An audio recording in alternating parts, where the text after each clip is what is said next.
This is the Fred Factor. Hey, this is Chris. Hey. I'm calling to ask a specific question about the Fred Factor. Oh, well, thank you, Chris, for calling. What question can I answer for you? When did you get that snappy ticker? It is cool, isn't it? You know, I haven't actually logged on for a couple of months, and all of a sudden I'm seeing like actual functioning technology on your show. I know, it's crazy, isn't it? It just blew my mind. How did that come about? Was it the food? Well, no, actually, as you know, well, you may not know this, actually. The Fred Factor is hosted on by Stickam.com, which is kind of this webcam hosting website, and their technology is slowly improving. So as their technology improves, my technology improves. And in the last couple months, they've come up with this caption idea where I can put on names, and it scrolls too. It actually, if you can set it so it scrolls right by the screen, it's very cool. I noticed that it was an actual ticker. You were like almost like CNN, which I guess isn't really a compliment, but you know, no. you exceed CNN. There you go. Yeah.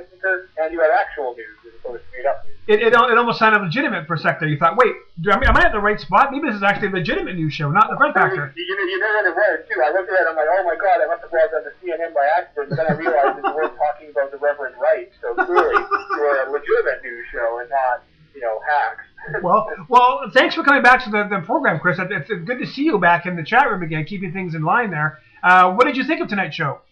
Well, my internet dropped out, and I caught maybe about 2 minutes at the start, and just the last 2 minutes. So one of the last 2 minutes I got was where you were talking about how someone wanted to fight you, and that was the other thing I wanted to ask. Who's been stepping up to challenge the Fed? I assume it's not one of your bros. Well, no, actually, this time was a customer, and basically the story is they had come into the restaurant in the evening, and there was like 7 of them, and they wanted to place an order. And I was in the middle of taking out an order when they asked me, again, if I would come by and grab their order. They'd come in, been seated, got their drinks, and a minute, this is not a lie, this is a true story, a minute had passed before one of them came up and asked me to come take their order. I was in the midst of taking out another order. I said I'd be right there. Maybe another 45 seconds later, someone else comes up and says, we're still waiting for our order to be taken, and I'm just on my way over when she said that. And so I went over, and then basically they wondered why it took so long and got upset about it. And I said, well, what do you want me to do here? It hasn't been that long. I'm sorry, but I mean, I have to take out the other food. I mean, you're not the only ones in the restaurant. They got mad. Other people do exist. Yeah, they got mad, walked out of the restaurant, and one of them said something. I didn't hear what he said, so I followed him outside and asked him what was going on. And basically said, well, people who talk to me that way usually get their face punched off. And he actually took his cell phone out of his pocket and put it on the ground, put his keys on the ground, and seemed ready to fight him. And he's got like 2 kids that are like 5, 6 years old in front of him while he does this. And you know me well enough to know my response is going to be like, are you stupid? And I was kind of like, wow, you're going to fight me right now over this. And he had 2 kids right there in front of him. Yes.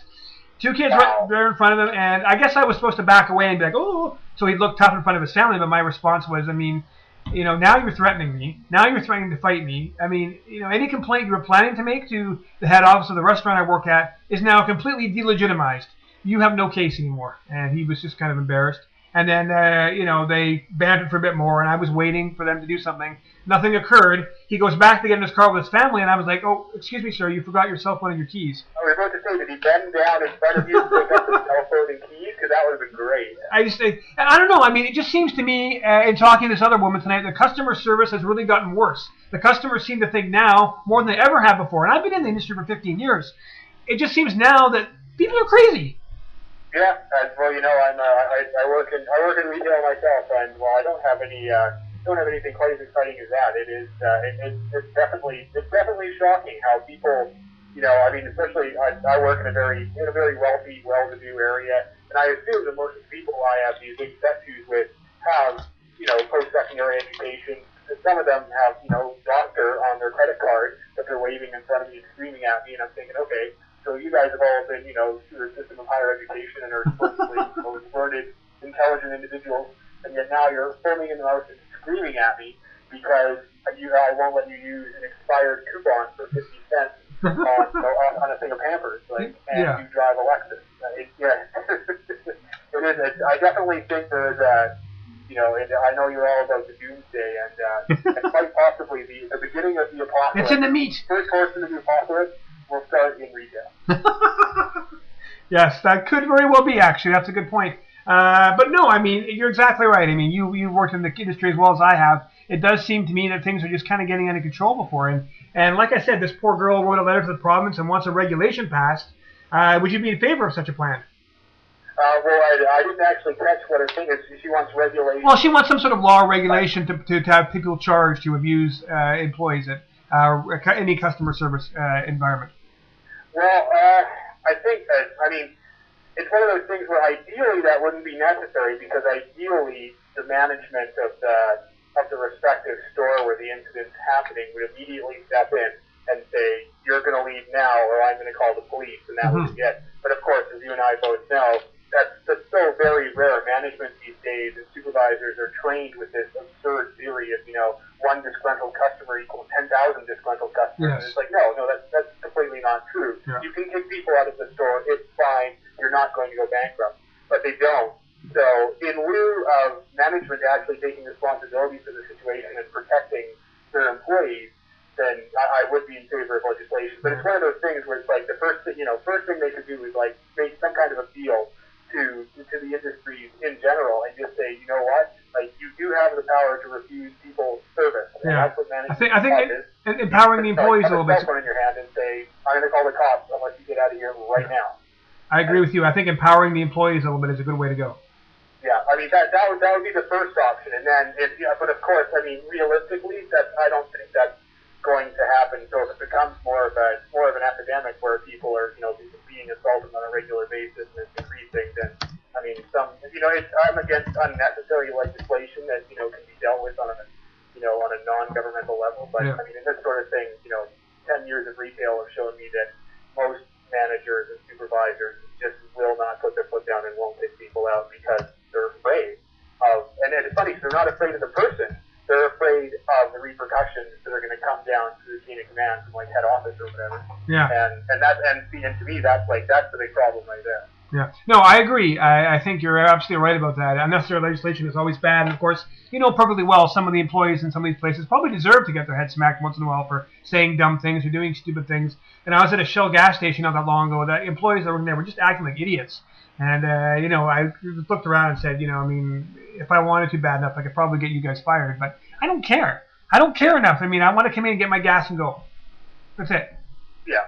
Yeah, well, I mean, and there's definitely limits. I mean, people goofing around, be it customers or employees, is one thing, but there's definitely that line that gets crossed where all of a sudden it's like abusive and verbal and directed at the person as opposed to some inanimate object that exactly they're taking around with. So no. Yeah, I mean it's I don't know. I'm kind of sorry that I missed her story. I always enjoy hearing stories of people. Well, I get off on confrontations. So you know what? when I see one of my fellow employees having problems with someone, I always run over because I love getting in people's faces. No kidding. Come on, hit me. Come on, please. Well, if you missed Crystal's story, Chris, you haven't been on the show all the time because it is archived on the Fred Factor YouTube page, which can be accessed both from the Something Cool News website under the blog tab, and also there's a special Fred Factor edition section in each new issue of the Something Cool News website, which will be up tomorrow. I think it's probably up on YouTube right now, actually, called Test or something, if you want to take a look right now if you missed it. But all the interviews tonight are logged on the Something Cool News web YouTube channel. So, Chris, you're welcome to have a look. And, when you hear what this woman has been through, poor Crystal. I mean, she didn't deserve what happened to her. And, she is only one of, thousands of fast food employees all across this province, city, and country. And I don't know. I think you're right. Maybe that fourth apocalypse horseman guy, dude, is going to be from customer service. Well, it's funny because, oh, by the way, if my phone cuts out, it's because the battery's dying. It's not because I'm set up it is. But it is funny because it's such a little thing, but it seems to me that it's always the little things that are kind of the harbingers of bigger things. Yeah. When people lose that ability to just have, those common rationality. Especially for us, we're Canadians, for God's sake. I mean, come on, just what he knows for. Saying please and thank you.